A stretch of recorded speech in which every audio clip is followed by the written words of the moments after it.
चलिए, क्या देख रहे थे जी हम लोग? गढ़पूर्ति हो गया था। चलिए, तो उसके बाद क्या देखना था? 100 तक देख चुके थे, फोरम हो चुका था। अब इसके आगे देखना है, ठीक है। चलिए,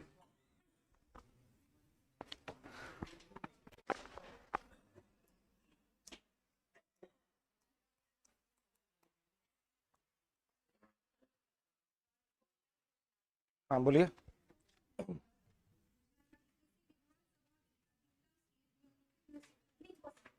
हम्म,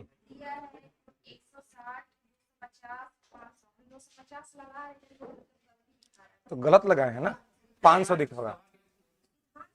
विधानसभा में अधिकतम सदस्य 500 हो सकते हैं, मिनिमम 60 हो सकते हैं। हालांकि 60 के भी एक्सेप्शन कुछ राज्य हैं, लेकिन अधिकतम जो होगा वो होगा 500 और मिनिमम जो होगा वो 60 होगा। कंफ्यूजन कहाँ पे है आपको ये बताए? अभी तो ये पढ़ लो नहीं तक होता ना। हाँ, तो अभी पढ़ाए नहीं ना है। जब पढ़ा देंगे तो कंफ्यूजन रहबे नहीं करेगा, यो बात है ना। तो पहले पढ़ लीजिए, तो जब पढ़ा देंगे उसके बाद वो कंफ्यूजन रह जाए तो फिर मेरे पढ़ाने का कोई मतलब नहीं है। हम खुदे मानते हैं, जब पढ़ा दी उसमें बताइए कोई कंफ्यूजन है? नहीं है ना। आगे भी नहीं होगा। अभी विधानसभा पता ही भी नहीं क्या है। विधानसभा पढ़ाएंगे तो हम बताएंगे कि अधिकतम 500 और मिनिमम 60। और कुछ नॉर्थ ईस्ट के स्टेट इसके भी एक्सेप्शन है। मंत्री बनने में भी केंद्र में 15% है और राज्यों में एक न्यूनतम संख्या निश्चित है कि 12 मंत्री कम से कम राज्य में बनेंगे, कम से कम 12 रहेंगे। ये एक न्यूनतम संख्या भी फिक्स है, ठीक है। चलिए आगे आइए। तो अब हम लोग को देखना था, जो इसमें एक बात देख लीजिए, दल बदल कानून।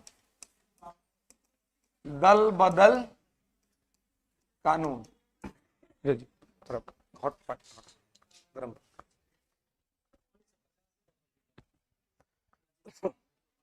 चलिए, दल बदल कानून, एंटी डिफेक्शन लॉ 1985, 1985। तो 1985 का जो दल बदल कानून है, इसको राजीव गांधी सरकार में पास किया गया। किस सरकार में? राजीव गांधी सरकार में। क्यों पास किया गया? तो दल बदल कानून इसलिए पास किया गया क्योंकि हरियाणा में 1960 के दशक में एक नेता थे, गया सिंह, ठीक है। गया सिंह ने एक ही दिन में लगभग 7 बार पार्टी बदल दी थी। एक ही दिन में, एक दिन में 7 बार।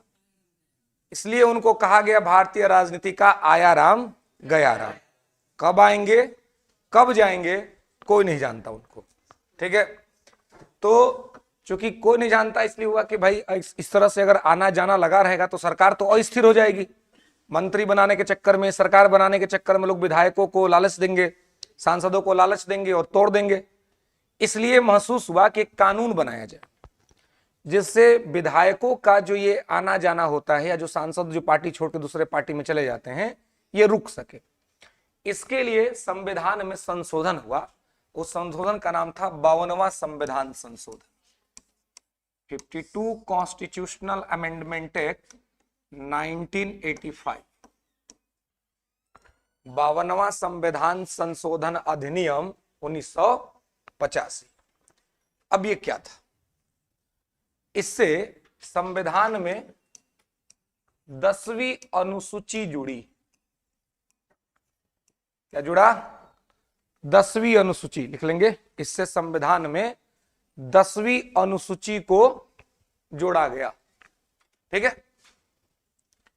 इससे संविधान में 10वीं अनुसूची को जोड़ा गया, ठीक है।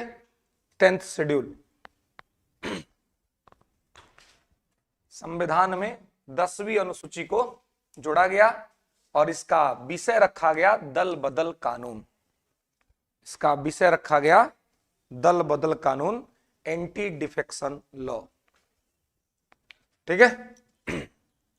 इसमें क्या कहा गया, जब ये बना था तब तो इसमें कहा गया था कि अगर किसी पार्टी के 1/3 सदस्य जीते हुए, ध्यान रखेंगे कि दल बदल कानून हमेशा उन्हीं लोगों पर लगेगा जो पार्टी के जीते हुए सदस्य होंगे, यानी पार्टी के कार्यकर्ता या पार्टी के अध्यक्ष का इससे कोई लेना देना नहीं है। ठीक है, ये लगेगा किसको, जैसे कि जो चुनाव हुआ विधायक के, आज विधायक बन गए, आप जीत गए, तो विधायक आप बन गए, जीत के आप सदन में चले गए। ऐसी स्थिति में, ऐसे सिचुएशन में जो है सो इस तरह की परिस्थितियां बनेंगी। ठीक है, अन्यथा आप चुनाव लड़े ही नहीं हैं या चुनाव लड़े हैं और हार गए हैं तो ऐसे भी आपका कोई वैल्यू नहीं है, आप कहीं आइए जाइए कोई फर्क नहीं पड़ता है। ठीक है, फर्क इस बात से पड़ेगा कि आप अगर चुनाव जीत गए हैं, आप सदन में बैठ रहे हैं, तो ऐसी स्थिति में आप अपने पार्टी के खिलाफ नहीं जा सकते, और अगर आप अपने पार्टी के खिलाफ जाएंगे तो ऐसी स्थिति में क्या हो जाएगा कि एंटी डिफेक्शन लॉ लग जाएगा। ठीक है, तो एंटी डिफेक्शन हमेशा किस पर लगेगा, जीते हुए सदस्यों पर। ठीक है, जो सदस्य जीत गए हैं उनके ऊपर लगेगा और किसी पर नहीं लगेगा। क्लियर है, तो उसको यहां पे आपको ध्यान रखना है कि एंटी डिफेक्शन लॉ केवल जो जीते हुए सदस्य होते हैं उन्हीं पर लगता है। तो ये दो स्थिति में लगेगा, अगर आप अपना पार्टी छोड़कर चुनाव जीत के आए किसी के टिकट पे, आप ज्वाइन कर लिए किसी और का, ठीक है, तो अगर आप किसी और में चले गए तो भी आपकी सदस्यता चली जाएगी। और यदि आप किसी पार्टी को ज्वाइन नहीं किए हैं लेकिन सदन में आप पार्टी के खिलाफ वोटिंग किए हैं, जैसे बिहार में हुआ है ना, आरजेडी के टिकट पर चुनाव लड़े थे, जीते भी थे, और जब सदन में बहुमत परीक्षण हो रहा था तो जाकर के बैठ गए सत्ता पक्ष के पाले में, तो इन सदस्यों का सदस्यता पर जो है वो खतरा मंडरा रहा है, क्योंकि ये पार्टी के खिलाफ चले गए। तो हर पार्टी के अंदर में एक होता है व्हिप, है ना, हर पार्टी के अंदर क्या होता है, एक व्हिप होता है, जिसको हिंदी में कहते हैं सचेतक। ठीक है, तो सचेतक क्या होता है, तो सचेतक जब भी कोई वोटिंग होना होता है तो अपने पार्टी के लिए व्हिप जारी करता है। अब व्हिप जारी करने का मतलब हुआ कि आपको अपने पार्टी की गाइडलाइन पे ही वोट करना है। अगर आप व्हिप के खिलाफ जाके वोट कर दिए तो ये भी मान लीजिएगा जाएगा कि आपने दल बदल लिया। ठीक है, तो केवल अपना पार्टी छोड़ के दूसरा के पार्टी में जाने से ही दल बदल नहीं लगता है, इसके साथ अगर आप सदन में अपने पार्टी के खिलाफ वोट कर दिए तो भी लग जाएगा।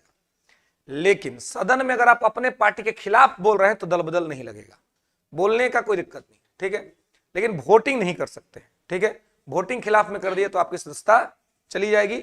और सदन के बाहर भी बोलने पर कोई दिक्कत नहीं है, आप पार्टी में रहते हुए पार्टी के खिलाफ बोल भी सकते हैं, लोग बहुत सारे लोग बोलते हैं, है ना, उससे सदस्यता नहीं जाती है। लेकिन आप दूसरा पार्टी ज्वाइन कर लीजिएगा या फिर सदन में अपने पार्टी के खिलाफ वोट कर दीजिएगा, तो ऐसी स्थिति में आप पर एंटी डिफेक्शन लॉ लग जाएगा। क्लियर है, बोलिए दिक्कत लिख लेंगे कि प्रारंभ में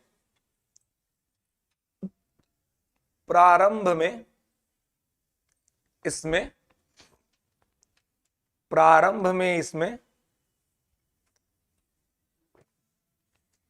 नियम था कि यदि 1/3 सदस्य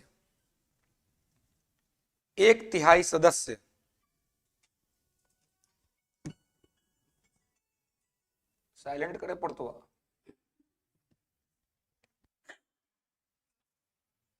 ना, तो 1/3 सदस्य यदि पार्टी छोड़ के जाते हैं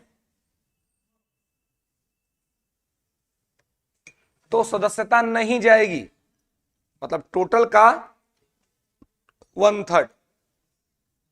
ठीक है, टोटल का 1/3 अगर छोड़ के जाते हैं तो सदस्यता नहीं जाएगी। ठीक है, टोटल का 1/3। लेकिन अगर एक आदमी को जाता है छोड़ के, 2 आदमी को जाता है छोड़ के, तो सदस्यता चली जाएगी। लेकिन अगर एक आदमी नहीं बल्कि आप अगर मान लीजिए कि 1/3 एक साथ चला गया तो फिर सदस्यता उनकी नहीं जाएगी। ठीक है, तो ये तो पहले था, नहीं भाई जब लगभग किए तो 85 में 10 लाख कहाँ रहे, 85 में जब ये आया था तब था कि अगर एक आदमी जाता है तो सदस्यता क्या हो जाएगी, चली जाएगी। लेकिन उस पार्टी का 1/3 सदस्य अगर जाता है तो किसी की सदस्यता नहीं जाएगी। ठीक है, सब बतवा समझ लीजिए पहले, है ना। तो 1/3 है, ठीक है। तो देखा गया कि भाई 1/3 सब चल जा रहा है।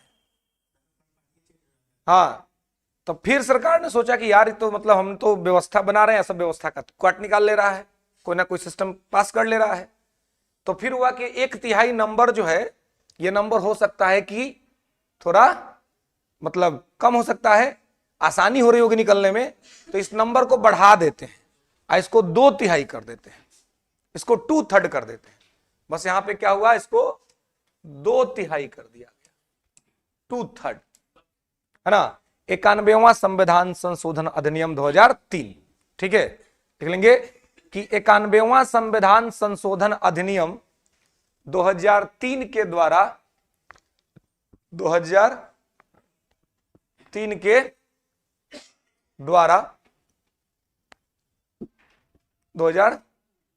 के द्वारा 91वां संविधान संशोधन अधिनियम 2003 के द्वारा यह संख्या 1/3 से बढ़ाकर 2/3 कर दी गई।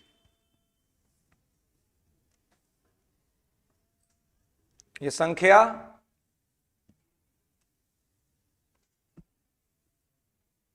ये संख्या 1/3 से बढ़ा करके 2/3 कर दी गई। मतलब आज के डेट में नियम यह है कि यदि किसी पार्टी से 2/3 सदस्य एक साथ अगर निकल जाते हैं तो फिर इन पर दल बदल नहीं लगेगा, और अगर 1/3 निकलेंगे तब लग जाएगा। ठीक है, 2/3 अगर निकल जाते हैं एक साथ, मतलब मान के चलिए लगभग पार्टी का टूट जाना, जो शिवसेना के साथ हुआ महाराष्ट्र में, है ना। एकनाथ शिंदे आज मुख्यमंत्री बन के बैठे हुए हैं क्योंकि वो शिवसेना को तोड़ दिए। 56 गो जीता था, 56 में से 40 को लेके चला अपने साथ, है ना। तो 2/3 उनके पास था, तो 2/3 विधायक यदि एक साथ टूट जाते हैं तो फिर इसमें कोई दिक्कत समस्या नहीं होगी। क्लियर है, कोई दिक्कत। चलिए, तो ये एंटी डिफेक्शन बेसिकली सांसदों के या विधायकों के अयोग्यता का मुद्दा है, उनका डिस्क्वालिफिकेशन का इश्यू है कि वो इस बेसिस पर डिस्क्वालीफाई हो सकते हैं, उनको डिस्क्वालीफाई किया जा सकता है। क्लियर है, कोई दिक्कत एंटी डिफेक्शन में। और एंटी डिफेक्शन के आधार पर यदि कोई निर्णय लेना होगा तो एंटी डिफेक्शन के आधार पर निर्णय कहां लिया जाएगा, संसद के अंदर लिया जाएगा। लोकसभा अध्यक्ष, प्रिजाइडिंग ऑफिसर, लोकसभा में लोकसभा का अध्यक्ष, राज्यसभा में सभापति, और किसी राज्य में लेना होगा तो विधानसभा में अध्यक्ष और विधान परिषद में सभापति। हालांकि अध्यक्ष के निर्णय की न्यायिक समीक्षा हो सकती है। जिस आदमी को एंटी डिफेक्शन लॉ के बेसिस पर डिस्क्वालीफाई किया जाएगा, अगर वो व्यक्ति चाहे तो इस आधार पर वो जा सकता है कोर्ट में, और सुप्रीम कोर्ट जांच कर लेगा कि सही में इसने कोई गलती किया है या फिर पार्टी ने जानबूझ करके इसको हटा दिया। ठीक है, तो दल बदल किए का जो निर्णय होगा सदन के अंदर में प्रिजाइडिंग का, उस पर जांच बैठ सकता है। क्लियर है, दिक्कत। चलिए नेक्स्ट आइए, आर्टिकल 105 संसदीय विशेषाधिकार।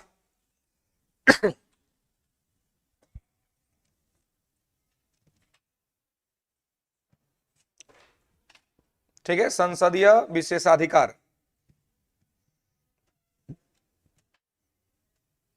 ठीक है, पार्लियामेंट्री प्रिविलेज।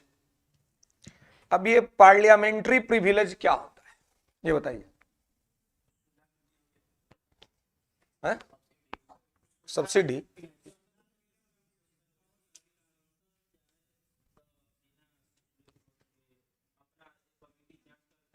हाँ हाँ हाँ, वह मोइत्रा।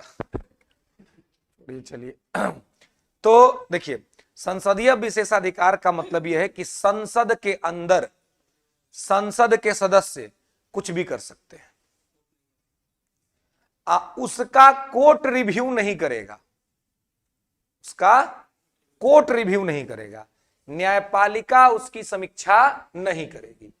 ठीक है, इसलिए आप संसद में देखते हैं धक्का मुक्की मारा पिटी सब हो जाता है, आप बिहार विधानसभा में तो इसका जाइएगा ना तो एकदम रास्ता एकदम सकरा है, पतला है, तो मोटा तगड़ा आदमी जो होगा ना वो दुबला पतला को धक दाब देगा देवलवे में, तो 4 मिनट तो दबले रह सकता है कम से कम, है कि नहीं, क्योंकि निकलने में थोड़ा कंजस्टेड एरिया है, ठीक है, बदला निकल जाएगा, उसका कहीं कोई कंप्लेन नहीं है ना, वहां पे हाँ प्रिजाइडिंग निर्णय ले लेगा, अगर आपको कंप्लेन करना ही है तो प्रिजाइडिंग से कीजिए, है ना, प्रिजाइडिंग जो वहां पर है यानी कि विधानसभा अध्यक्ष, उसको कहिए कि हमको मार दिया, तो उसको अगर निर्णय करना होगा तो कुछ करेगा, कोर्ट हियरिंग नहीं करेगी, ठीक है। हालांकि ये संसदीय विशेषाधिकार किसी को इसलिए नहीं मिला है कि वो सदन में जा करके हंगामा करे या गलत सलत बात बोले या गलत आचरण करे, इसके लिए नहीं मिला है। संसदीय विशेषाधिकार इसलिए मिला है कि आप अपने एरिया की समस्याओं को साधारण से साधारण लहजा में आराम से अपनी सुविधा के अनुसार आप सदन में उठा सके।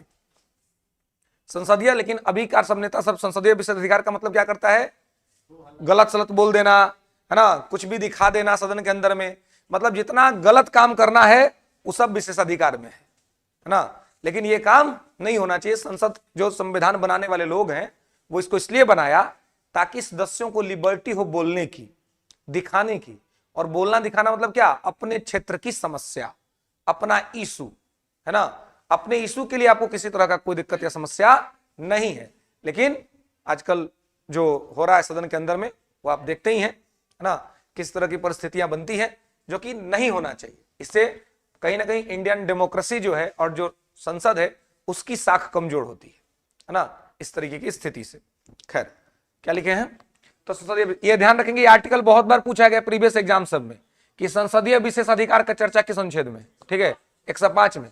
तो जिस प्रकार से संसदीय विशेषाधिकार है ठीक उसी प्रकार से विधानमंडलीय विशेषाधिकार भी है। विधानमंडलीय विशेषाधिकार मतलब विधानमंडल के सदस्यों को भी प्रिविलेज मिला हुआ है, ठीक है, तो विधानमंडलीय विशेषाधिकार भी दिया गया है। अब विधानमंडलीय विशेषाधिकार किसमें है, 194 में, ध्यान रखिएगा, यहां पर कहीं साइड में लिख लीजिए ताकि रिवीजन करेंगे तो आपको ध्यान रहेगा, कोई दिक्कत नहीं। जी जी 194 से कहते हैं जी, देखिए 3 बार बोल दी, 194 इंग्लिश में बोले हैं, 194 194।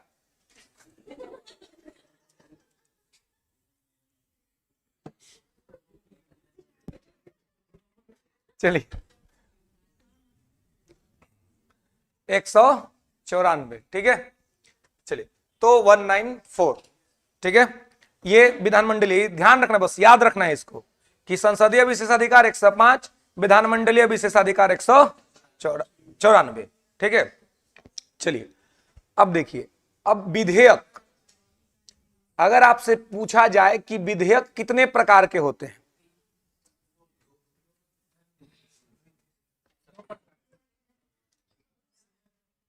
हाँ,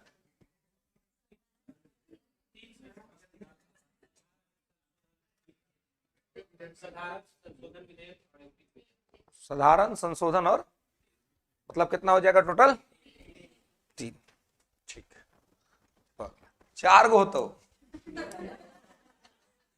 4 विधेयक होता है ना। ये व्यक्तिगत विधेयक कहां कौन होता है जी, मैंने 4 गो हमको अभी तक उन्हें घुसा देना है।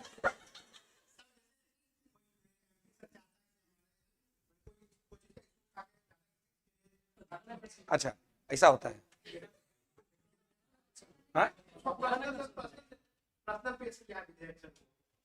पहले देखो इन्हें की हो लो, पूछू पूछू बोल देना है।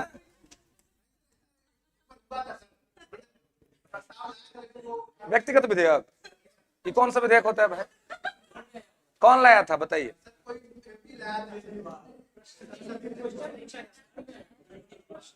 देखिए अभी पहले इसको समझिए, विधेयक 4 तरह का होता है। पहला साधारण विधेयक, ऑर्डिनरी बिल, साधारण विधेयक, धन विधेयक,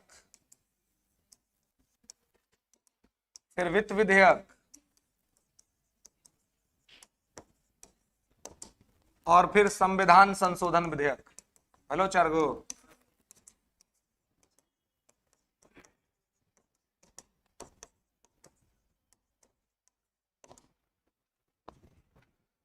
ठीक है,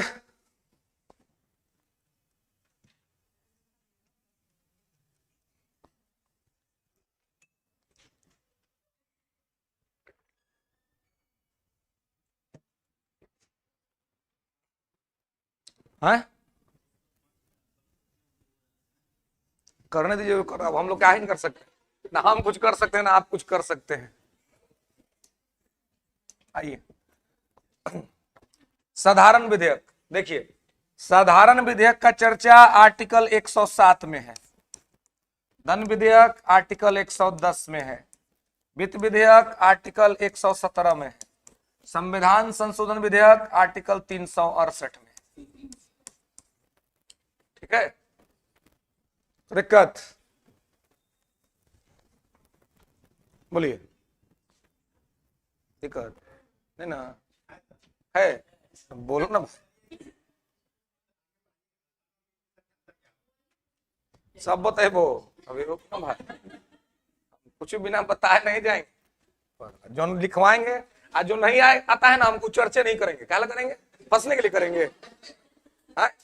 मान लीजिए हमको जो नहीं आता है वो हम क्या बोलने जाएंगे जी, बुर्बक आदमी से बोलता है, अपने भी नहीं कहा तो चले, कौन पूछ दिया तो क्या होगा, क्यों देख नहीं, कभी भी तेज आदमी वही बात बोलेगा जो उसको आता है। नेताजी लोग देखिए, वो बोल देगा कुछ हो, बोले उसको नहीं आता है, फंस जाता है इसी चक्कर में। आदमी सामान्य तौर पर वही बात बोलना चाहिए उसको जो उसको आता है, ताकि वो उसमें उसको कोई दिक्कत या समस्या न हो। हाँ, पूछने पर बता दे, क्रॉस क्वेश्चन पे जवाब दे दे। और आप लोग जो सवाल पूछते हैं ना, जैसे स्टूडेंट जो सवाल पूछते हैं, वो सारा सवाल कैसा होता है, अभी जब संसद में क्वेश्चन देखिएगा तो संसद में प्रश्नकाल होता है। अब प्रश्नकाल में 3 तरह के प्रश्न पूछे जाते हैं, है ना। तो एक जो उसमें पूरक प्रश्न पूछा जाता है और एक होता है अनुपूरक प्रश्न, है ना। तो जब आपके जवाब में से ही सवाल निकाल लिया जाए तो उसमें आपको पूरक प्रश्न कहते हैं उसको, है ना। कि जब कोई मंत्री जवाब दे रहा है और कोई सदस्य जवाब में से ही सवाल निकाल दे कि ऐसा तो आप कह रहे लेकिन ऐसा तो नहीं होता है, तो वो ज्यादा कठिन होता है। हालांकि मंत्री लोग के लिए तो कोई दिक्कत नहीं होता है, वो लोग सारा लपेट नहीं देता है, वो सारा आंसर तैयार रखता है, जैसे क्या क्वेश्चन पूछा जाना है वो लोग को पहले पता रहता है। तो इसलिए वो जैसे ही क्वेश्चन आता है तो पहले संबंधित विभाग के आईएएस को भेज देता है, आईएएस को कहते हैं कि हमको तो नहीं आंसर तैयार करके भेज देना, वो अपना रात भर आंसर तैयार करते हैं, आंसर तैयार करके मंत्री को चल जाता है, मंत्री सुबह में जाके पढ़ देता है संसद में, मंत्री जी कितने काम है ना। बाकी सारा क्वेश्चन का आंसर तैयार करना, क्या करना नहीं करो, सब काम आईएएस लोग का होता है, वो वही लोग देखते हैं, जो हर विभाग के जो सचिव होते हैं, सेक्रेटरी, वो ही काम करते हैं।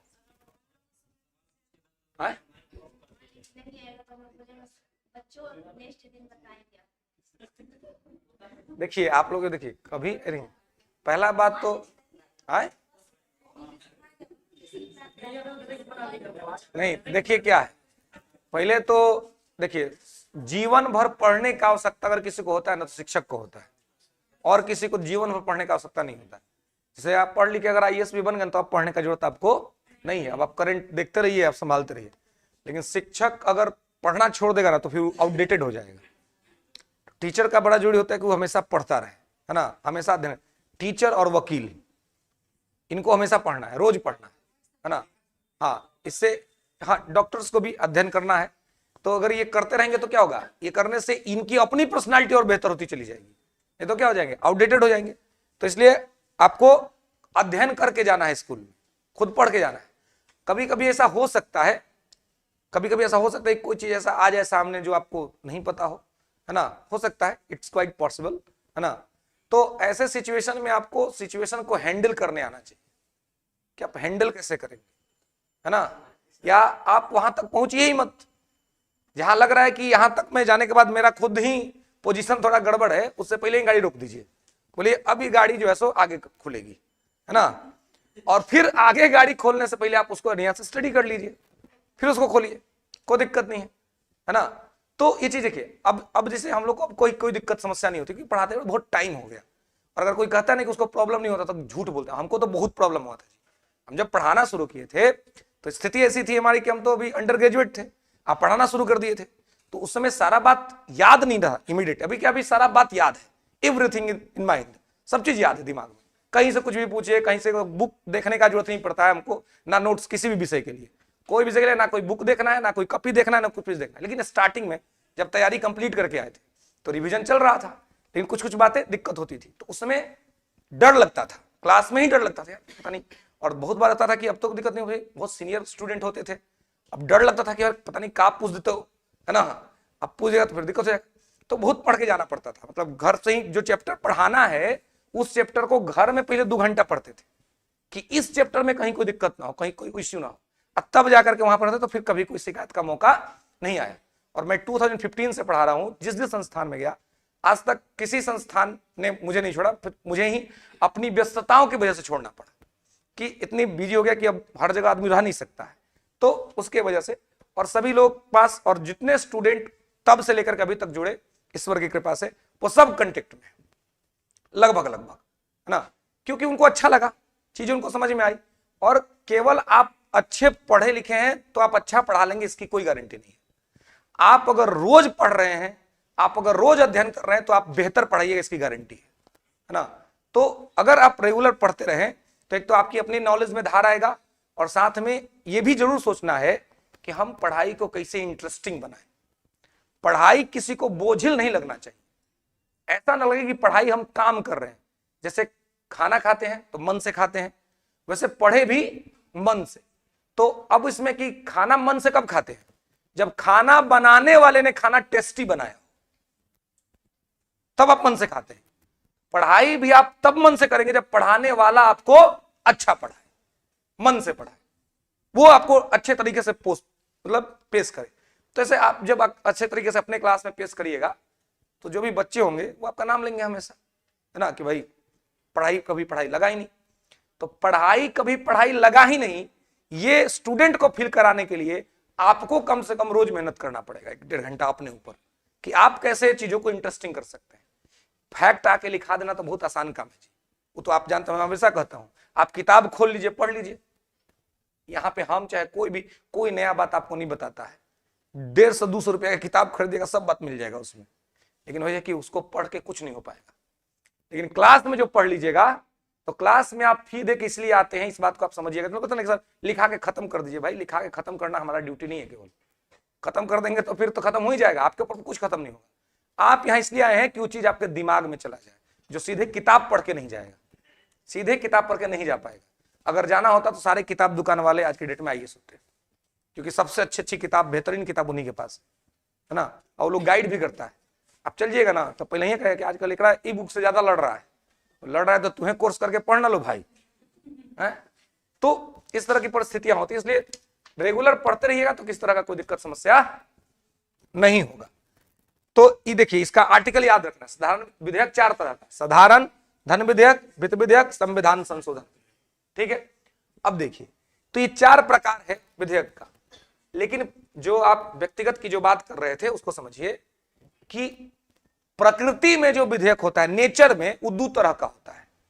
नेचर में जो विधेयक होता है, अगर प्रकृति में पूछा जाए कि प्रकृति में विधेयक कितने तरह का होता है, तो 2 तरह का। एक होता है सरकारी विधेयक, गवर्नमेंट बिल, और एक होता है निजी विधेयक, प्राइवेट बिल। इसी को ना आप व्यक्तिगत कह रहे थे जी, तो है ना, हसुआ के बियाह में खुरपी के गीत होता तो दिक्कत हुई, तो दूल्हे किसी आ जाएगा,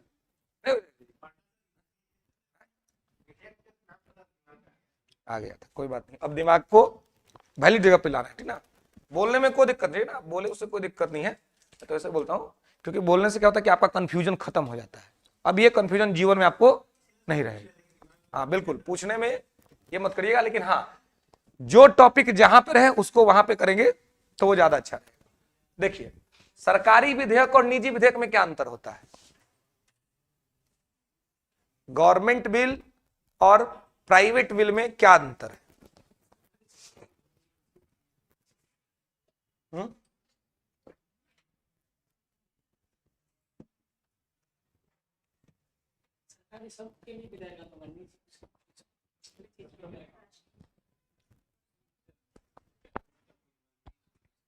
बिल्कुल गुड। कोई भी मंत्री, कोई भी मंत्री अगर कोई विधेयक पेश करता है तो सरकारी विधेयक है, मंत्री, ठीक है। मंत्री कोई भी, खाली कैबिनेट नहीं, मंत्री परिषद में कोई भी, वो कैबिनेट हो, राज्य मंत्री हो, राज्य मंत्री स्वतंत्र प्रभाव, लेकिन जो मंत्री है, सरकार का मतलब मंत्री होता है, मंत्री ही सरकार होते हैं, ठीक है। सत्ता पक्ष के तो बहुत सारे सांसद है, लेकिन सब सरकार नहीं है।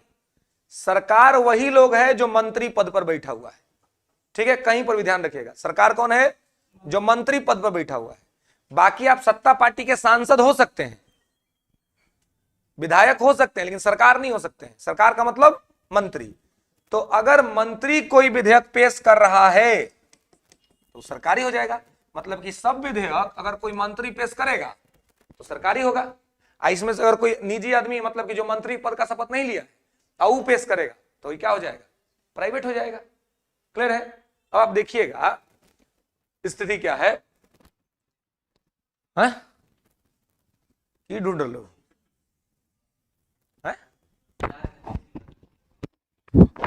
जी। भूकंप नहीं ना आ रहा है, मौसम बाहर बिगड़ा हुआ है। भूकंप आने के समय वायुमंडल में कौन सी गैस की मात्रा बढ़ जाती है जी? रेडॉन की, रेडॉन है ना। तो देख ली कहीं रेडॉन बढ़ल नहीं ना है। चलिए, तो अपने पास इक्विपमेंट नहीं है पता करने का। चलिए, तो यहां जो है सरकारी विधेयक मंत्री पेश करेगा सरकारी, कोई सांसद पेश करेगा निजी हो जाएगा, ठीक है। अब देखिए कि जो विधेयक है उसमें किस प्रकार की स्थिति बनती है, कैसी स्थिति बनती है। तो आप यहां पे देखेंगे कि अभी जो आप चर्चा कर रहे थे, आपको याद नहीं था, वो मैटर में बता देता हूं। अभी कुछ दिन पहले के बात है, रवि किशन, गोरखपुर से योगी आदित्यनाथ का सीट जो खाली हुआ वहां से वो सांसद हैं, है ना। और उन्होंने जनसंख्या नियंत्रण विधेयक लाया था, है ना। उसी को कहा गया निजी विधेयक। अब देखिए, वो सत्ता पार्टी के सांसद हैं लेकिन मंत्री नहीं है, ले का विधेयक तो क्या हो गया? निजी हो गया। तो सरकार के भले आप बीजेपी के सांसद हो सकते हैं, एनडीए के पार्टी में हो सकते हैं, आप सांसद भी हो सकते हैं, लेकिन अगर आप कोई विधेयक लाइएगा तो सरकारी नहीं कहलाएगा। सरकारी वही कहलाएगा जो अमित शाह लेके आएंगे, जो निर्मला सीतारमण लेके आएगी, है ना, जो आपके एस जयशंकर लेके आएंगे, राजनाथ सिंह लेकर के आएंगे, ये सब मिनिस्टर्स हैं। तो मिनिस्टर्स जो लेकर के आएंगे वो विधेयक क्या कहलाएगा? तो वो विधेयक कहलाएगा सरकारी। और जो कोई सांसद लेके आए, चाहे सत्ता पक्ष का या विपक्ष का, जो मंत्री नहीं है, वो लेके आएगा तो निजी। क्लियर है? तो सरकारी गैर सरकारी मंत्र समझ में आया? ठीक है, ये याद रखिए क्योंकि इसका आगे भी काम पड़ेगा। तो अब देखिए, साधारण धन वित्त और संविधान संशोधन, ठीक है। साधारण विधेयक का चर्चा आर्टिकल 107 में। तो साधारण विधेयक कैसे पास होता है, लिखेंगे 107 में क्या लिखा हुआ है? विधेयकों की पुरस्थापना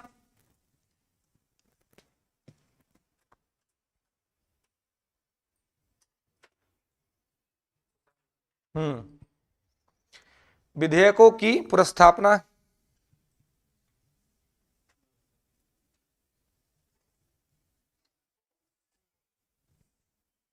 विधेयकों की पुरस्थापना और पारित होना,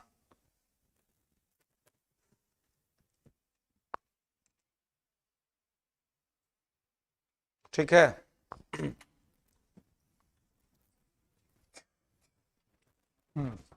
पुरस्थापना मतलब कि बिल को संसद में रखना, ठीक है। देखिए, आप समझिए कि बिल संसद में कैसे पास होता है, ये थोड़ा सा समझ लीजिए। देखिए, अगर कोई साधारण विधेयक है ना, कोई अगर साधारण विधेयक है, ऑर्डिनरी बिल है, तो वो ऑर्डिनरी बिल कैसे पास होता है? इधर लोकसभा, राज्यसभा। तो देखिए कि दोनों में प्रिजाइडिंग ऑफिसर रहता है, पीठासीन अधिकारी, कल पढ़ चुके हैं, लोकसभा अध्यक्ष, राज्यसभा सभापति। तो कोई साधारण विधेयक कोई मंत्री अगर पेश नहीं करेगा, कि सरकारी विधेयक है, ठीक है, तो जब पेश करेगा तो किसी भी हाउस में पेश कर सकता है। साधारण विधेयक पहले किसी भी हाउस में पेश हो सकता है। मान लीजिए लोकसभा में पेश हुआ, तो कोई विधेयक जो कानून बनता है तो 3 चरणों से होकर गुजरता है, 3 फेज होता है उसका, है ना। First phase, second phase, third phase. Hindi में कहते हैं प्रथम पाठन, द्वितीय पाठन, तृतीय पाठन। 3 फेज में कानून बनता है। तो पहला फेज क्या होता है? फर्स्ट फेज आप देखेंगे तो फर्स्ट फेज में क्या होता है कि कोई चीज जो है सो यहां पर अध्यक्ष को पहले दिया जाता है कि हम ये विधेयक लाने जा रहे हैं। अध्यक्ष देख लेता है कि ठीक है ये विधेयक आ रहा है, तो उसको अपना परमिशन देता है। अब परमिशन दे करके उसको भारत सरकार के गजट में प्रकाशित कर देता है। भारत सरकार के गजट का क्या मतलब है? भारत सरकार के गजट का मतलब है कि जो भारत सरकार राजपत्र है ना, उसमें सारा सूचना रहता है, सरकार क्या कर रही है नहीं कर रही है, वो सारा इंफॉर्मेशन उसमें रहता है। ठीक है, तो सरकार के राजपत्र में ये प्रकाशित होता है। ठीक है, तो सरकार के राजपत्र में प्रकाशित हो गया यहां पर। उसके बाद फर्स्ट फेज में बस इतना काम पेश हुआ, अध्यक्ष ने मंजूरी दे दी, उसको प्रकाशित कर दिया गया गजट में। ये फर्स्ट फेज यहां कंप्लीट हो गया। अब सेकेंड फेज क्या होता है कि अध्यक्ष क्या करता है कि उस बिल का एक एक कॉपी सभी सांसदों के पास भिजवा देता है, मतलब कि सत्ता पक्ष और विपक्ष दोनों के पास। कहता है कि भाई आप लोग उसको आप लोग पढ़िए इस विधेयक को, और 1-2 दिन की छुट्टी भी कर दी जाती है कि पहले आप बढ़िया से पढ़ लीजिए और समझ लीजिए कि विधेयक में क्या है। ये कब से होगा? सेकेंड फेज में। ये सेकेंड फेज में होगा कि सबको दे देंगे, आप पढ़िए, उसको पढ़ के समझिए, इसको स्टडी कीजिए, लोग समझेंगे। उसके बाद फिर संसद बैठेगी। अब कहा जाएगा कि अब इस पर डिबेट कीजिए, डिस्कशन कीजिए। अब विपक्ष सरकार से सवाल पूछता है कि विधेयक में ये कमियां हैं, इसको आप कैसे ठीक करिएगा। सरकार उस पर जवाब देती है। ठीक है, जब ये सवाल जवाब का दौर पूरा चलते रहता है तब विपक्ष कुछ सिफारिशें सरकार को भेजता है कि हम चाहते हैं कि विधेयक में ये चीजें शामिल कराई जाए। सरकार की मर्जी है, सरकार को अगर मन करता है कि शामिल करे तो सरकार शामिल करेगी, सरकार का मन करता है कि हमको शामिल नहीं करना तो सरकार शामिल नहीं करेगी। और उसके बाद सरकार जब ये डिबेट डिस्कशन हो जाएगा तो उसके बाद क्या करेगी कि कहेगी कि अब हम वोटिंग कराते हैं। ठीक है, सीधे वोटिंग पे आ जाएगी। पहला फेज में भारत सरकार गजट में प्रकाशित हुआ, दूसरा फेज में चर्चा और बहस हुआ, और तीसरा फेज में मतदान हो जाएगा। थर्ड फेज में वोटिंग होगी। अब वोटिंग करेंगे यहां पर कौन? तो सदस्य। तो लोकसभा तो सरकार के पास बहुमत रहबे करता है, और जो ये साधारण विधेयक है ये 50% से ज्यादा पर पास हो जाता है। तो तब 50% ज्यादा, तो 50% पर तो सरकारें चल रही है, तो इसका मतलब कि 50% ज्यादा सरकार के पास है। तो लोकसभा में तो सरकार को कोई दिक्कत नहीं होता है, आराम से पास करा लेती है। विपक्ष यहां पर रुकावट पैदा नहीं कर पाता है। दिक्कत राज्यसभा में कभी कभी होता है, जैसे कि इस सरकार को अभी नहीं है, लेकिन जब 2014 में सरकार इनकी बनी थी मोदी जी की, तो इनको बड़ा दिक्कत होता था। हाँ, कि इनको राज्यसभा में सदस्य नहीं थे, राज्यसभा में कांग्रेस ही थी केवल, तो ये लोग लोकसभा से तो पास करा लेता था और राज्यसभा में लोग सब बिलों में फंस जाता था। और जब इस सरकार बनी थी 2014 में, तो उसमें एक बिल आया था लैंड इक्विजिशन बिल, भूमि अधिग्रहण कानून, पास ही नहीं हो पाने देती थी कांग्रेस, पेंडिंग हो जाता था। तो लगातार 6 बार सरकार को अध्यादेश लाना पड़ा था उसके लिए, और अध्यादेश लेके काम चलाना पड़ा था। लेकिन वही 2017 के बाद जब यूपी चुनाव हुआ और यूपी में सरकार जीत गई, तो यूपी से राज्यसभा के सदस्य ज्यादा आते हैं, वहां से सदस्य आए, और फिर अलग अलग राज्यों में भी बीजेपी जीतने लग गई। तो उससे क्या हो गया कि राज्यसभा में भी उनके सदस्य बढ़ गए। इसलिए अब आप देखिए 17 के बाद से उनका जितना सब काम हुआ है वो कितना तीव्र गति में हुआ है। संविधान संशोधन एकदम धड़ाम धड़ाम कर रहे हैं। क्यों? क्योंकि यहां तो बहुमत पहले ही से है, यह बहुमत आ गया। ठीक है, तो राज्यसभा में तो जितना जो प्रोसेस वहां होता है वही प्रोसेस यहां भी होता है। लेकिन अगर यहां पर पहले राजपत्र में प्रकाशित हो गया है तो यहां पर राजपत्र में प्रकाशित नहीं होगा। अगर मान लीजिए कि पहले वो विधेयक राज्यसभा में ही आया होता तो यहां पे होता। ठीक है, बात समझ रहे हैं? तो 3 फेज में होगा। फर्स्ट फेज में भारत सरकार के गजट में प्रकाशित, सेकेंड फेज में चर्चा और बहस, और थर्ड फेज में मतदान। ठीक है, और जब यहां से पास हो गया सदन से, यहां से जब पास हो गया तभी चल जाएगा राष्ट्रपति के पास। अब राष्ट्रपति उसको साइन कर देंगे तो कानून बन जाएगा। कहां पे? साधारण विधेयक में नहीं, अगर संविधान संशोधन ला रहे हैं या धन विधेयक ला रहे हैं तो राष्ट्रपति पूर्व अनुमति दे देता है। ठीक है, बाकी साधारण विधेयक में, धन विधेयक में तो देता है पूर्व अनुमति ही। साधारण विधेयक में आपको राष्ट्रपति से पूछने की आवश्यकता नहीं है। ठीक है, और संविधान संशोधन भी राष्ट्रपति पहले ही परमिशन दे दिया रहता है। ठीक है, तो ये समझ रहे हैं। अब देखिए 107 के बाद 108 एक बहुत इंपॉर्टेंट आर्टिकल है, वो है संसद का संयुक्त सत्र। लेंगे संसद का संयुक्त सत्र, कंबाइंड सेशन ऑफ पार्लियामेंट। संसद का संयुक्त सत्र, कंबाइंड सेशन ऑफ पार्लियामेंट। ठीक है, लिखेंगे कि संसद का संयुक्त सत्र राष्ट्रपति बुला सकता है। संसद का संयुक्त सत्र राष्ट्रपति बुला सकता है और इसकी अध्यक्षता लोकसभा का अध्यक्ष करेगा। और इसकी अध्यक्षता लोकसभा का अध्यक्ष करेगा।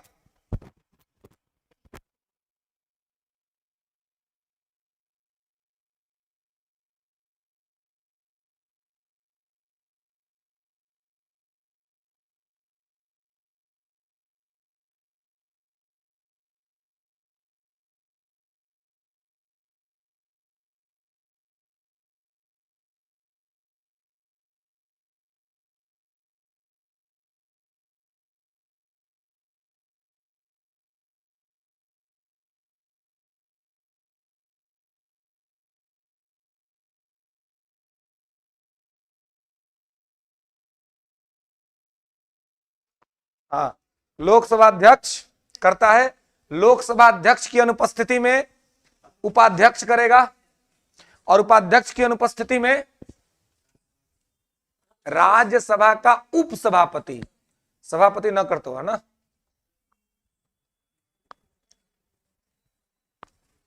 ठीक है, राज्यसभा का उपसभापति। सभापति क्यों नहीं करेगा भाई? है? हाँ, क्योंकि वो संसद का सदस्य नहीं है। चलिए, ठीक है, आ जाइए। तो चलिए, हाँ बोलिए बोलिए भाई।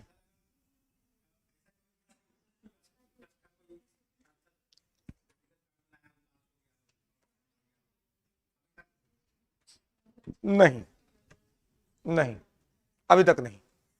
ठीक है, चलिए, तो यहां पर आप देखें कि तो संयुक्त सत्र जो है ये कब बुलाया जाएगा जी?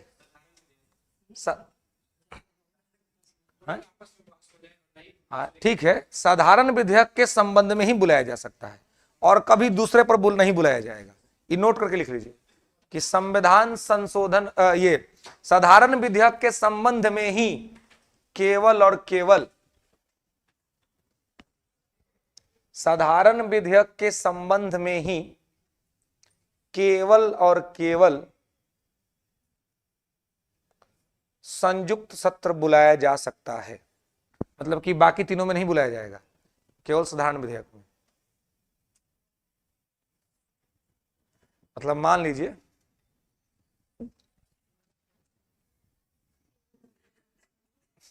केवल और केवल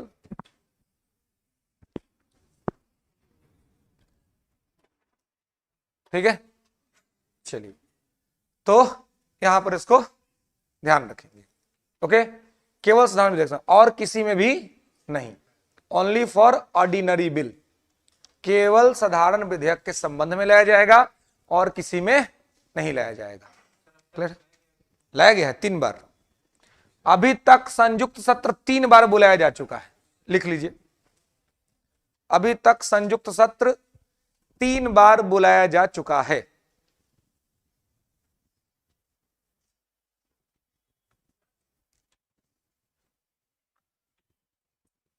1960 में 60 में पहली बार बुलाया गया था, 1978 में और 2000 में।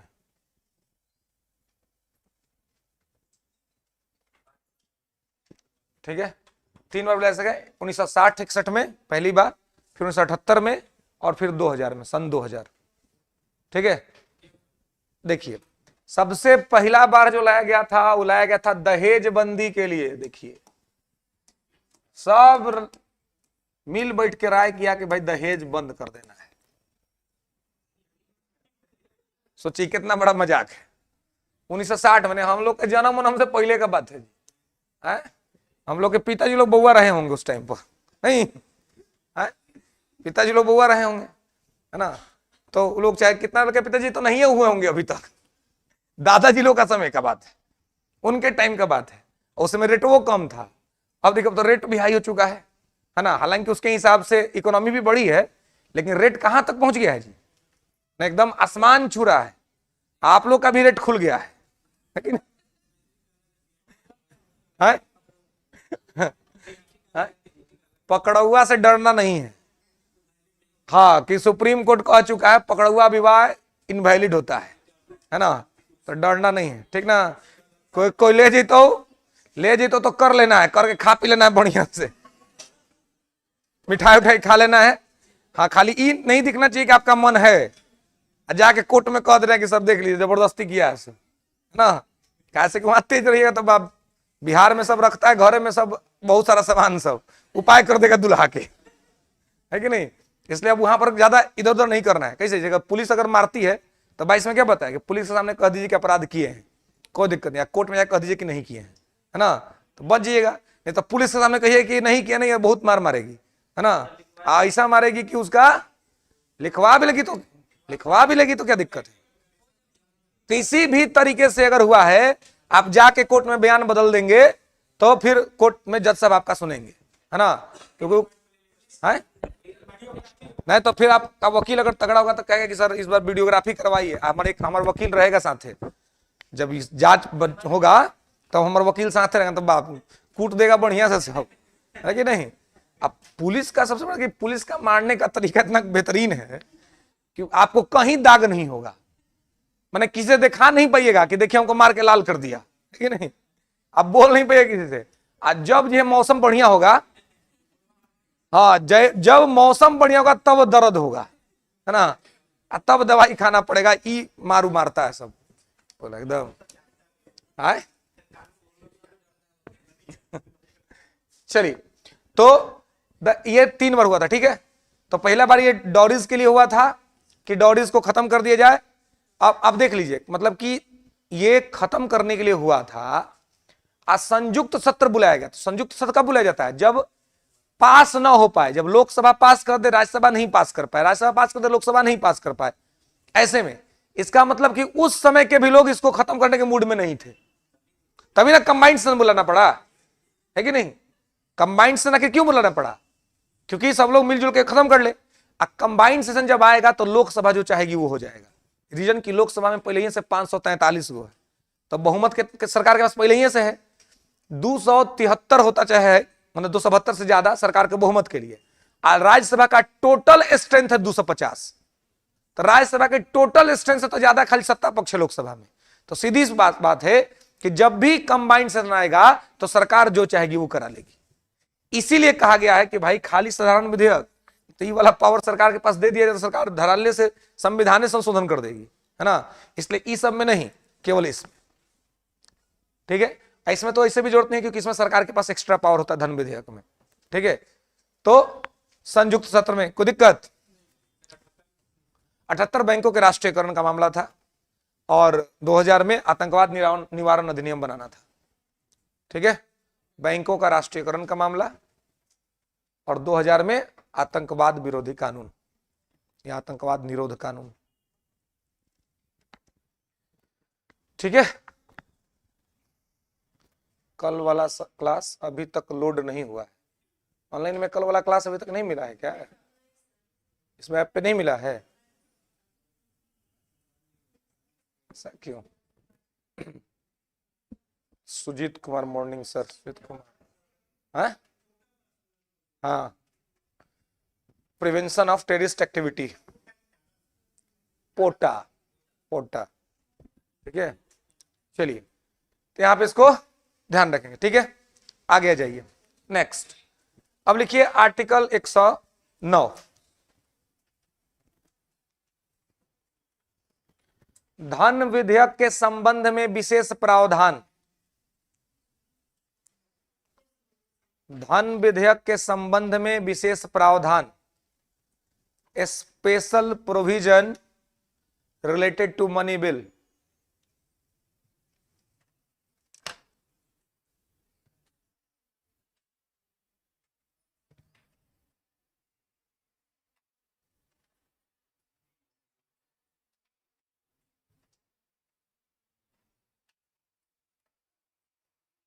ठीक है।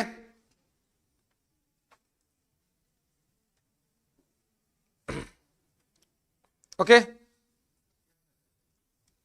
अब देखिए प्रावधान यह है कि धन विधेयक पहले लोकसभा में ही पेश होगा। ठीक है, लिख लेंगे कि धन विधेयक पहले लोकसभा में ही पेश होगा।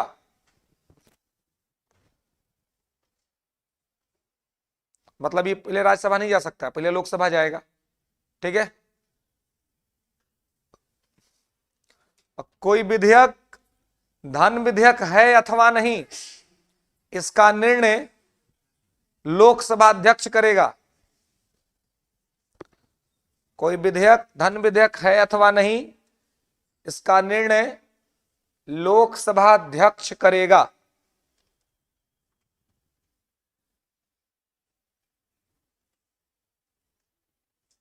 ठीक है, कोई विधेयक धन विधेयक है अथवा नहीं, इसका निर्णय लोकसभा अध्यक्ष करेगा।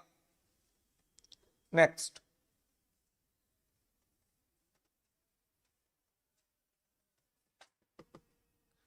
आगे लिखेंगे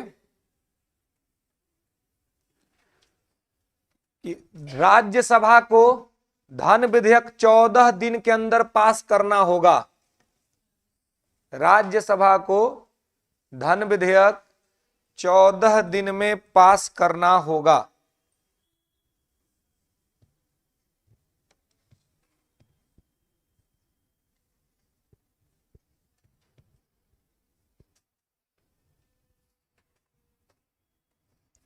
ठीक है, 14 दिन में पास करना होगा। ठीक है, तो 14 दिन में इसको पास करना होगा, 14 डेज में इसको पास कर देना होगा। अगर 14 दिन में अगर पास नहीं भी किया ना, तो मान लिया जाएगा कि पास हो गया ऑटोमेटिक। हाँ, ये फूफा जी वाला मैटर है, आए तो ठीक है और नहीं आए तो कोई बात नहीं, हम तो बुझबे तो मौसम खराब है तो कहलाइएगा, है ना। है भेज देना है, लोकसभा पास करके राष्ट्रपति पहले ही लिख के भेज देता है ना। नहीं, इसमें वो अलग से कोई लिखना, देखिए क्या है, राष्ट्रपति पहले ही उस पर लिख के भेज देता है और उसी को जब पढ़ लेता है लोकसभा अध्यक्ष तो उस पर साइन करके कह देता है कि इट्स अ मनी बिल। तो इसलिए कहा जाता है कि राष्ट्रपति की पूर्वानुमति होती है। ठीक है, लिख लीजिए, कहीं कंफ्यूजन रहे तो लिख लीजिए कि इस पर राष्ट्रपति की पूर्वानुमति होती है। ठीक है, राष्ट्रपति की पूर्वानुमति होती है। ठीक है, ओके, चलिए, तो यहां पे इसको ध्यान रखेंगे, याद रखेंगे। ठीक है, तो राष्ट्रपति की क्या होती है, पूर्वानुमति होती है ना, प्री परमिशन राष्ट्रपति का इसमें होता है। ठीक है, चलिए नेक्स्ट आइए। तो ये सब यहां पे आपको ध्यान रखना है, धन विधेयक पहले लोकसभा में पेश होगा। ठीक है, राष्ट्रपति की पूर्वानुमति होती है और राज्यसभा को 14 दिन के अंदर में इसको पास कर देना होता है। पास कर तो ठीक है, और नहीं भी पास किया तो मान लिया जाएगा कि पास हो गया। ठीक है, मतलब राज्यसभा का इसमें कुछ भी नहीं चलेगा। इसलिए अगर इज्जत बचाना है तो पास कर दीजिए 13 दिन में, अब भेज दीजिए कि हम पास कर दिए भाई, हो गया मैटर, है ना। क्योंकि आप पास करिए नहीं पास करिए उससे कोई फर्क नहीं पड़ता है। ठीक है, तो जिसका 109 में सब प्रावधान है। ठीक है, हाँ, तो अब आ रहे हैं 110 पर। अब 110 में लिखा हुआ है धन विधेयक की परिभाषा।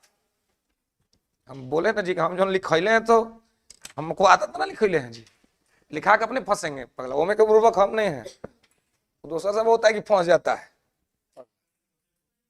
है। वो मेरे गुरु का आशीर्वाद है और मेरा मेहनत है ना कि हाँ, धन विधेयक की परिभाषा। ठीक है, डिफिनीशन ऑफ मनी बिल। अब देखिए वहां पर 9 में था कि धन विधेयक के संबंध में क्या प्रोविजन है, 110 आपको बताएगा कि धन विधेयक होता क्या है, जो आपने पहले पूछा था कि सर क्या होता है धन विधेयक। तो देखिए धन विधेयक क्या होता है, आराम से ध्यान रखना है। धन विधेयक में जो टैक्स लगता है ना, टैक्स इंपोजिशन मतलब कर को लगाना। ठीक है, टैक्स रिमूवल, टैक्स को खत्म कर देना। ठीक है, माने कि कर बढ़ाना या कर घटाना या कर को खत्म कर देना। ठीक है, ये लिख लेंगे, कर लगाना या कर घटाना या कर को खत्म कर देना। टैक्स इंपोजिशन, टैक्स रिमूवल और टैक्स डिक्रीज, या tax increase, tax decrease and tax removal. कर लगाना, कर घटाना और कर को समाप्त कर देना, ये क्या होगा? धन विधेयक होगा। ठीक है, ये होगा मनी बिल। ठीक है, इसको यहां पे आपको ध्यान रखना है, याद रखना है। ठीक है, नेक्स्ट आइए,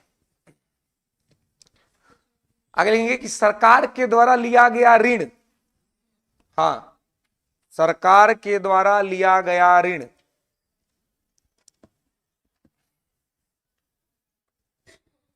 सरकार के द्वारा लिया गया ऋण।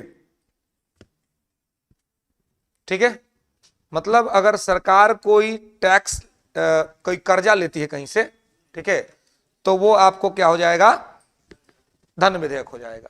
ठीक है, जैसे कि सरकार बहुत जगह से कर्जा लेती है, लोन लेती है, तो जो भी लोन अगर कहीं से सरकार लेती है तो क्या हो जाएगा? धन विधेयक हो जाएगा। मतलब एक प्रकार से ये समझिए कि पैसा आने वाला अगर कोई विधेयक है, पैसा आने वाला, पैसा बाहर से आ रहा है तो धन विधेयक है। ठीक है, जो पैसा आ रहा है वो धन विधेयक है। ठीक है, कहीं से भी अगर पैसा आ रहा है तो धन विधेयक है। तो अगर सरकार कहीं टैक्स लगा रही है, कहीं पर टैक्स घटा रही है ना, किसी तरीके से टैक्स में कुछ ये कर रही है, या कहीं से लोन ले रही है, या फिर सरकार ने किसी को लोन दिया है और उस लोन पर सरकार को ब्याज मिल रहा है। हम लोग भी टैक्स लोन देते हैं बाहर के देशों को, तो अगर सरकार ने किसी को लोन दिया है और उस लोन पर उसको अगर ब्याज मिल रहा है तो वो भी इसमें शामिल होगा। क्लियर है? ठीक है, तो ब्याज भी इसमें शामिल होता है। ठीक है,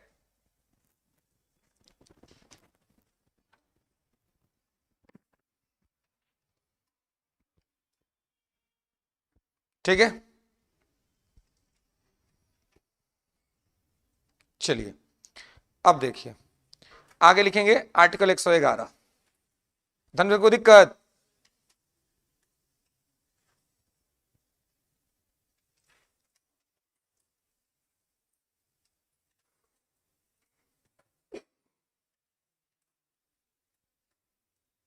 लिखिएगा, राष्ट्रपति का वीटो पावर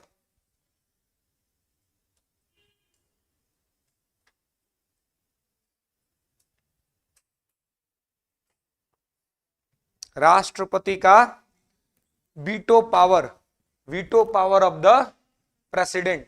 ठीक है, अब देखिए राष्ट्रपति के पास जो वीटो पावर होता है वो कितना होता है जी? हाँ, कौन कौन सा?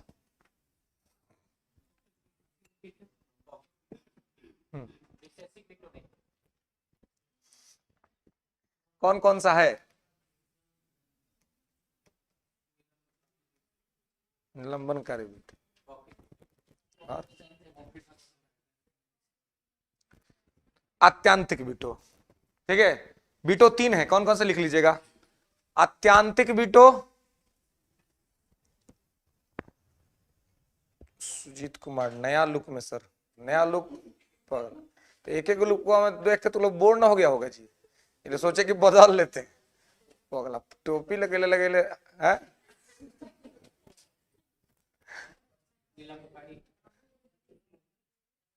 ऑनलाइन वाले से को क्या फायदा रहता है जानते हैं? ये सब ना कुछ लिख के निकल जाता है, डराता नहीं ना है ना। आप लोग को तो भाई सोचना है कुछ भी बोलने से भाई, है ना, ये सब को रहता है कि दिख तो रहा नहीं है ना। दिखता तो सहम था ना। चलिए, हाँ, आत्यांतिक वीटो, निलंबनकारी वीटो और पॉकेट वीटो। आत्यांतिक वीटो, निलंबनकारी वीटो और पॉकेट वीटो।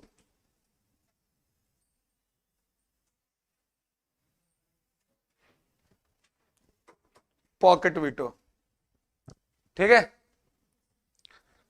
चलिए अब देखिए, अत्यांतिक वीटो जो होता है, ये अत्यांतिक, निलंबनकारी और पॉकेट में क्या अंतर है? अच्छा,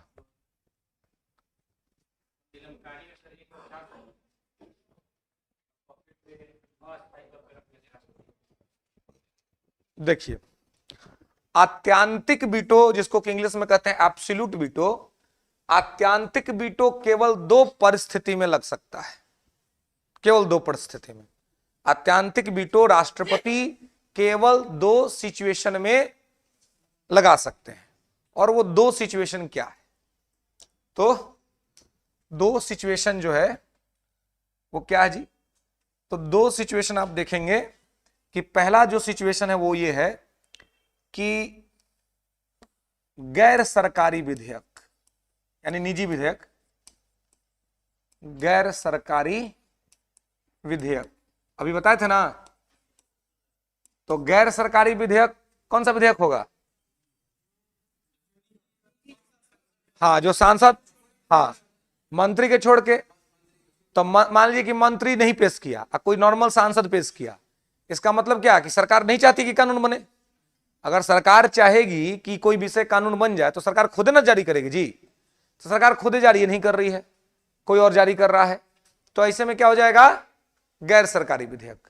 ठीक है, तो गैर सरकारी विधेयक अगर गलती से मान लीजिए कि संसद ने पास कर भी दिया तो सरकार सीधे राष्ट्रपति महोदय को फोन करेगी कि सुनिए, लगा दीजिए एब्सोल्यूट वीटो, मैटर खत्म है ना। क्योंकि सरकार चाहती नहीं थी, इसलिए तो कोई नॉर्मल सदस्य लेके आया। अगर सरकार स्वयं चाहती तो कोई मंत्री लेके आता ना इस बिल को, लेकिन कोई नॉर्मल सदस्य लेके आया। इसका मतलब सरकार की मंशा स्पष्ट है कि वो नहीं चाहती है कि कानून बने, तो अब क्या करेगी? इसको खारिज कर देगी। और जब उसको खारिज करेगी, मतलब अगर गलती से संसद में पास भी हो गया तो राष्ट्रपति को कह देगी कि सुनिए, आप अपना एब्सोल्यूट वीटो लगा दीजिए, बिल खत्म हो जाएगा, पास ही नहीं होगा कभी। तो पहला तो ये हो गया, गैर सरकारी विधेयक पर लगेगा। और दूसरा, पंगु सत्र में पास हुआ विधेयक, पंगु सत्र में पास हुआ विधेयक, ऐसा कोई सत्र जो पंगु सत्र में पास हुआ हो, यानी कि लेमडक सेशन में पास हुआ हो, है ना। ले, पंगु नहीं बुझ रहे हैं, पंगु नहीं बुझ रहे हैं।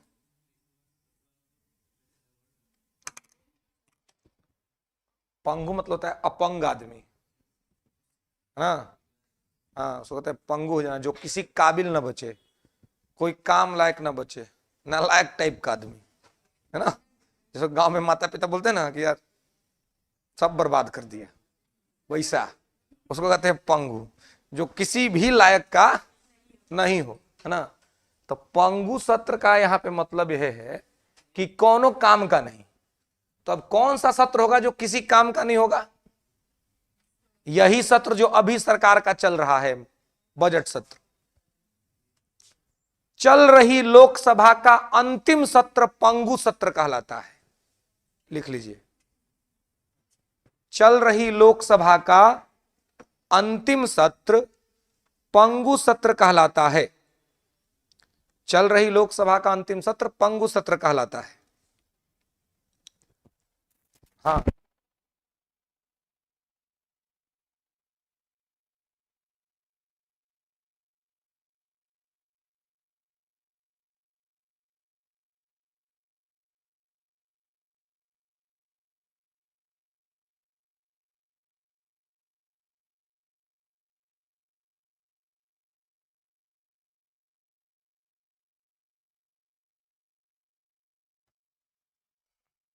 चलिए, तो पंगु सत्र मतलब यहां पर चल रही लोकसभा का अंतिम सत्र। ठीक है, अब जैसे कि ये कौन सी लोकसभा चल रही थी?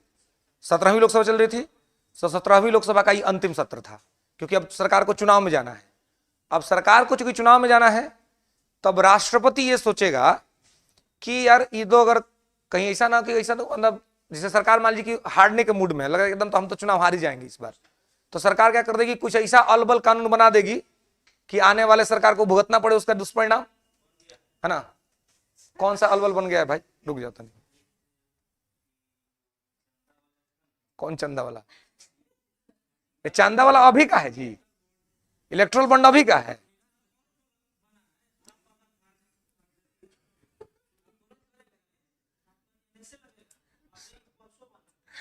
देखिए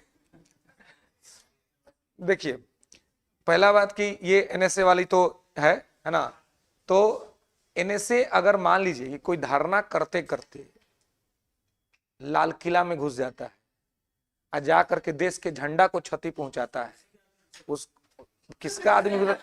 अभी का आईबी में आप ही थे आईबी में कि आप रिपोर्ट, ये सब नेताजी वाला बात सब मत बतिए ना, कहे बतियाते हैं। अब जानते ही सब, कोई ये सब बात का कोई मतलब है? नहीं तो फिर कोई पार्टी ज्वाइन कर लीजिए।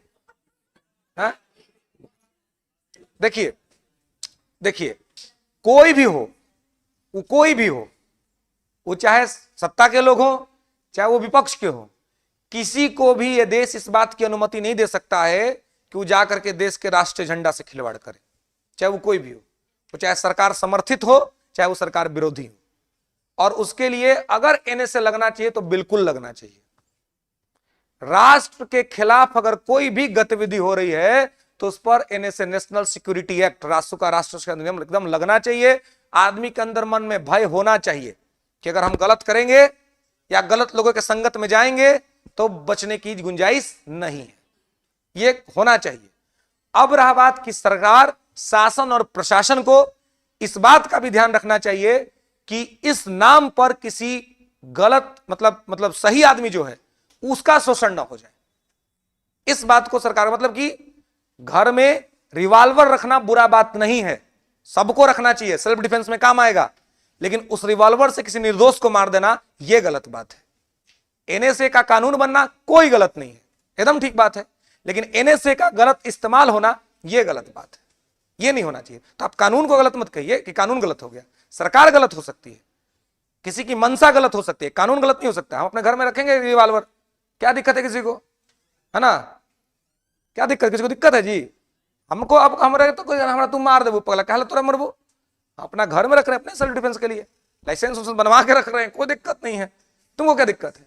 लेकिन हाँ, अगर कोई मेरे यहां पहुंचेगा तो उसका स्वागत तो हम करेंगे निकाल के ना, फिर करना पड़ेगा, मजबूरी है।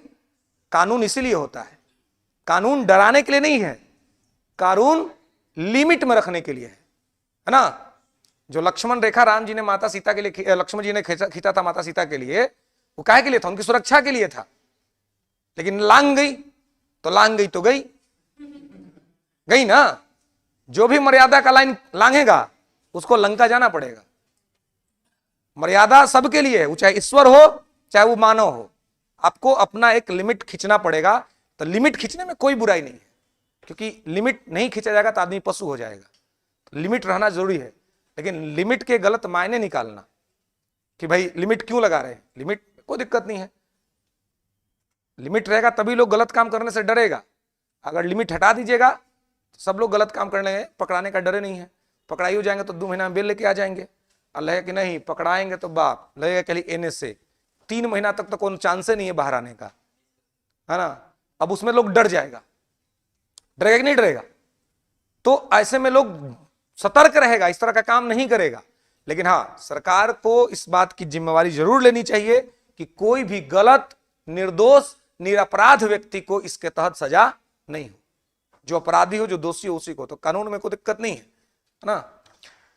अब है कि पंगु सत्र में अगर पास हुआ तो ऐसे में राष्ट्रपति क्या कर सकते हैं? राष्ट्रपति को लगेगा कि भाई अगर ये आदमी कानून तो बना दिया, लेकिन क्या पता आगे इसको जनता न जिताए, तो जिसको जनता न जिताएगी उसका बनाया हुआ कानून अब आगे तक क्यों चले, आनन फानन में क्यों इसको ये किया जाए? तो राष्ट्रपति क्या कर लेंगे, पंगु सत्र में जो पास होगा ना उसको अपने पास रख लेंगे, साइन नहीं करेंगे और इंतजार करेंगे चुनाव के रिजल्ट का। अगर चुनाव में वही पार्टी जीत गई जिस पार्टी ने इसको पास किया था, इसका मतलब कि जनता अभी भी उस पर विश्वास दिखा रही है।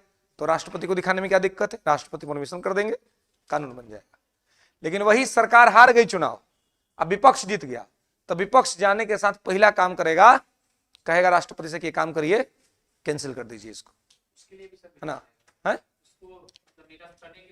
कोई विधेयक नहीं, सीधे राष्ट्रपति को कहेगा, नहीं सरकार आएगी वो कहेगी कि पीछे वाला जो कानून पेंडिंग पड़ा हुआ है उसको पास नहीं करना है, और वो पास नहीं होगा।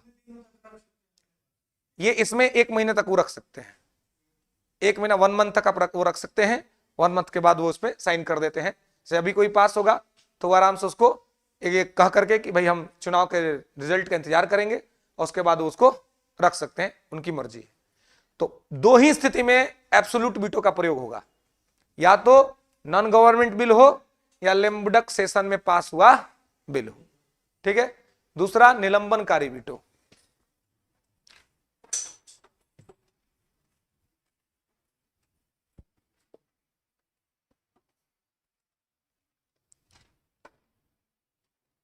तो निलंबनकारी में क्या होता है दोस्तों?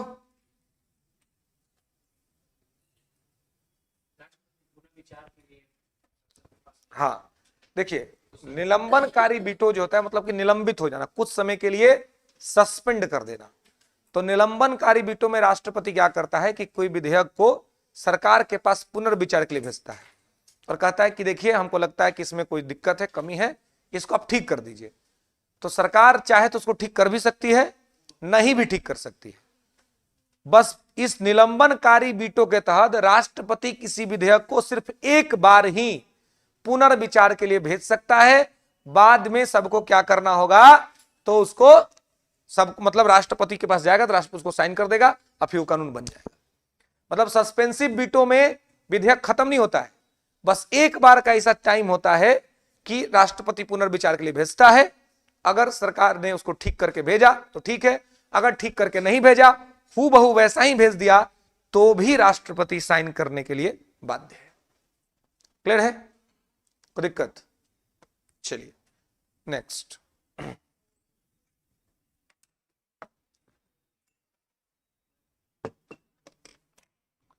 यहां तक में इसको ध्यान रखना है। आगे जाइए, पॉकेट वीटो है, लिखे नहीं, लिख लीजिए। इसके तहत राष्ट्रपति किसी विधेयक को एक बार, राष्ट्रपति किसी विधेयक को एक बार पुनर्विचार के लिए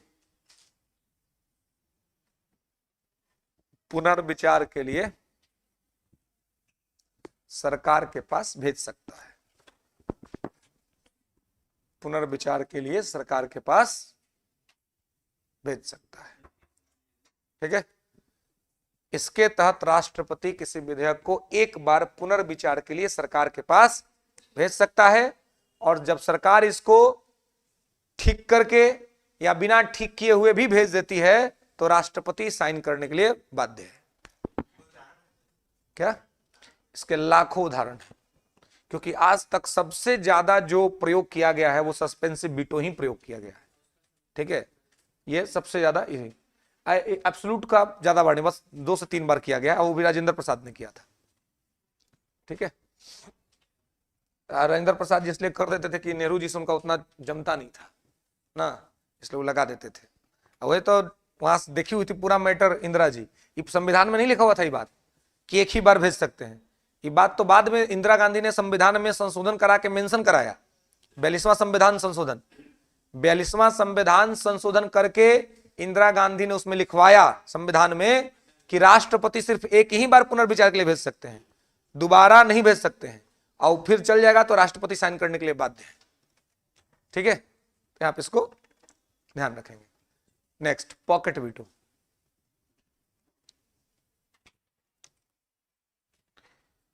लेंगे इसका प्रयोग, पॉकेट वीटो, इसका प्रयोग राष्ट्रपति असामान्य परिस्थितियों में करते हैं।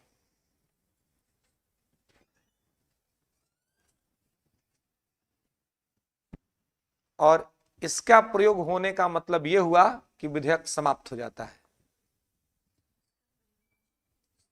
असामान्य परिस्थिति में करते हैं और इसका प्रयोग होने का मतलब हुआ कि विधेयक समाप्त हो गया।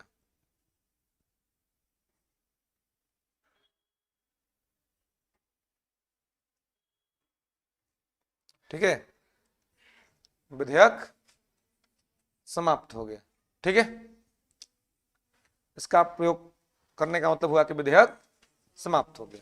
तो दिक्कत, तो यहां पे इसको आप ध्यान रखेंगे।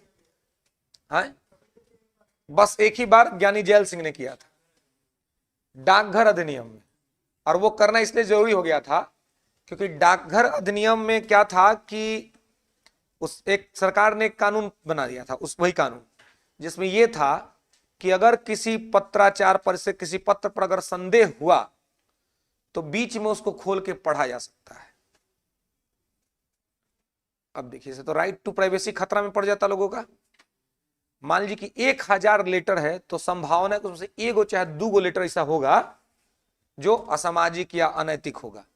बाकी तो लोग अपने, क्योंकि उस समय कम्युनिकेशन का साधन मोबाइल फोन तो था नहीं, तो क्या था, लेटर ही था, तो लोग अपनी समस्याएं अपनी निजी बातें शेयर करते होंगे पत्राचार के माध्यम से। तो राष्ट्रपति ने कहा कि भाई इसे तो एकदम लोग का पर्सनल लिबर्टी खतरा में पड़ जाएगा।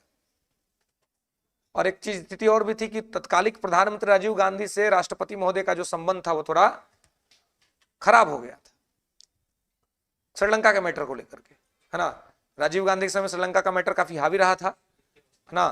तो वहां पर थोड़ा सा तो उन्होंने देखा कि मौका भी आ गया डाक बिल का, है ना, तो ये कर दिया, है ना। लेटर वाला मतलब समय तो आप लोग देखे ही होंगे, क्योंकि हम लोग बचपन में कहाँ मोबाइल था, लेटर ना था जी, लेटर चलता पड़ता था। लेटर दिए कि नहीं, किसी को दिए हैं? स्कूल के एप्लीकेशन आई, ना निजी लेटर नहीं लिखे हैं किसी की, छोड़िए, लिखे हैं। चलिए देखिए, देखिए कि हम लोग भी लेटर तो लिखे नहीं लेकिन लेटर पहुंचाए हैं।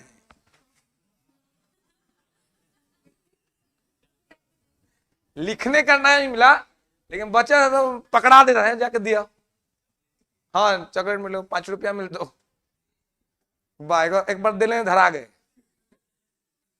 अब पगला दूसरा आदमी धर लिया, बोले क्या है, हमरा को हमरा दे लो, हम पहुंचा दे लो कुछ, है कि नहीं। मेरे घर में कंप्लेन मार दिया, घर में कंप्लेन मारने घर वाला से हमारा उपाय कर दिया। तो हम कहे कि यार हम तो उसको पढ़वो नहीं किए थे कि क्या मैटर है उसका, वो दिया कि भाई जाके दे आओ, हम जाके दे दिए, है ना। तो बोला कि पत्राचार का, तो पहले देखिए, पहले आप देखें कि मतलब लेटर या तो दिए होंगे तो लेटर पढ़े होंगे, हम लोग लेटर पढ़े भी बहुत से लोगों का, है ना। पहले क्या होता है कि लोग कम पढ़े लिखे होते थे ना गाँव में, हम लोग जो स्कूल जाते थे तो पढ़ गए, तो वहाँ पे बहुत से लोग होते थे कि बाहर में मतलब हस्बैंड कमा रहे हैं तो वहां से वो लेटर भेजते थे, इधर से भी लेटर लोग लिखवा के भेजता था। अब मजेदार बात क्या होती थी कि जो पढ़वाती थी महिला, जो कहती थी कि लेटर मेरा थोड़ा पढ़ दीजिए, वो कहती थी कि देखो पढ़ दो लेकिन इसका चर्चा कहीं नहीं करना है ना। जानबूझ के लोग बच्चे को खोजता था लेटर पढ़ने के लिए कि बच्चा ज्यादा दिमाग नहीं लगाएगा, तो अपना पढ़ दिया, मैटर खत्म, अब फिर लिख दिया, उसका मैटर अपना ओवर हो गया। तो ये होता था, लेकिन उस समय तो नहीं, तो बचपना अभी समझ में आता है कि उस समय वास्तव में मतलब लोगों का धैर्य और जो लोगों के इमोशन थे वो कितने स्ट्रांग हुआ करते थे। आज जब मोबाइल फोन है, सूचना तुरंत आदान प्रदान हो जाता है, तो आज आदमी का धैर्य खत्म हो गया है। आज आदमी वेट नहीं करता है, तुरंत रिजल्ट चाहिए। कुछ आपने कहा तुरंत आपको देखना है, मैसेज किसी को किया, अब देख रहा है कि बाप डबल टिक लग लो कि नहीं, अब डबल लग गया तो ब्लू हुआ कि नहीं, अगर ब्लू हो गया सामने से रिप्लाई नहीं हुआ तुरंत फोन लगा देगा, देख लो तो बोलना नहीं, कुछ नहीं, पगला इतना फुर्सत है। लेकिन कहने का मतलब है कि क्या है, धैर्य आदमी का। अब पहले लेटर वाला में क्या था, लोग लिखता था, जाता था, फिर आता था, ऐसे में इतना लोग इंतजार करता था, और यही इंतजार लोगों को धैर्यवान बनाता था, इसलिए झगड़े कम होते थे। आज झगड़ा बात बात पे है। रीजन क्या है, क्योंकि मैसेज तुरंत आ रहा है, जा रहा है, फोन के माध्यम से बराबर कनेक्टिविटी है। अब काम का बात आदमी 2 से 3 मिनट करता है जी, काम का बात, और 2 से 3 मिनट बाद खाली बिना काम का बात होता है। तब बिना काम का बात जब होगा तो झगड़ा होवे ना करेगा। काम का बात हम लोग का कहां होता है, अपने माता पिता से घर में। आप देख लीजिएगा 2 से 3 मिनट होते हो तो लगता है कि अब बात खत्म हो गया, नहीं लगता है। अब बोलते अब क्या बात करें भाई, ठीक है, हाँ ठीक है, कोई दिक्कत नहीं, कोई दिक्कत नहीं है, खाना पीना अच्छा अच्छा हो रहा है, कोई समस्या नहीं, कोई समस्या, बस हो गया, बस बात खत्म। इतना में 1 से 1.5 मिनट लगता है। आज जितना बिना मतलब वाला सब फोनवा होता है, अब उसमें कितना समय लग जाता है पता नहीं चलता है जी। हैं? एक एक घंटा, दो दो घंटा, कुछ कुछ तो ऐसा ग्राहक सब है कि रात को बतियाना शुरू कर तो भोर कर देगा। हैं? अब वो सोचिए कि भाई ये कौन सा रूस यूक्रेन युद्ध का मुद्दा है कि सॉल्व नहीं हो रहा है, कि इजराइल फिलिस्तीन का मुद्दा है कि सॉल्व नहीं हो रहा है। ये सब ऐसा मुद्दा जो फेल मुद्दा सब है, मतलब अभी तक सॉल्व नहीं हुआ। तो ऐसा ऐसा मैटर जो है सब चलता है, समझिए, है ना। तो इसमें दिक्कत होता है। खैर, तो अभी तक केवल पॉकेट बीटों का प्रयोग हुआ, उससे पहले नहीं हुआ है, ठीक है, या उसके बाद भी नहीं हुआ। नेक्स्ट लेंगे अब आर्टिकल 112 बजट। आर्टिकल 112 बजट, और इसको देखेंगे नेक्स्ट क्लास में, ठीक है। Article 112 budget next.